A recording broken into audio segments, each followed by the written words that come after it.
Magandang araw, tara samahan niyo ako sa pagpatuloy ng aking fitness journey ngayong 2025 at ipapakita ko na rin sa inyo ang mga kakainin ko mula agahan hanggang hapunan.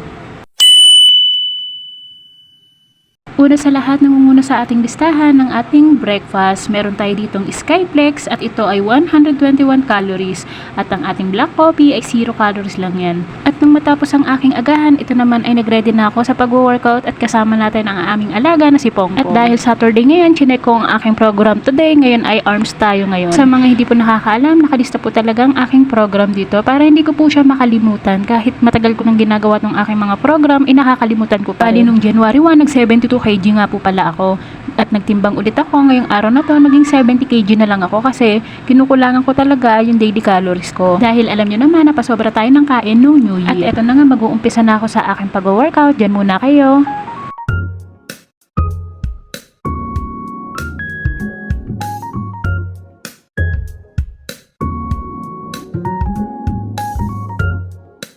At ayun na nga, hindi ko nga nagamit ang aking puzzle mat at doon siya nakalagay at inusod ko na lang siya dito kasi baka mamaya malaglagan siya ng dumbbell. Kasi itong aming alagang si Pongpong ay dito siya nakalagay sa gitna kanina. Palipat-lipat siya, halos sakupin na niya ang buong puzzle mat. Kaya wala akong magagawa, ako na lang ang mag-a-adjust kasi siya yung boss namin dito. At para sa aking tanghalian, meron akong 1/2 cup rice na 102 calories at ginisang pechay with tokwa. Ito ay 111 calories. Ang total nito ay 213 calories.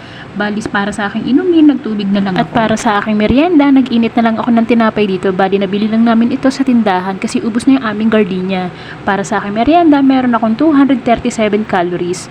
At para sa aking coffee, ito ay 0 calories. At next naman, ng aking dinner, meron akong 1/2 cup rice. Ito ay 102 calories. At ang ginisang ampalaya naman, ito ay 230 calories. Ang total ay 332 calories. So, yun lang muna. Bye!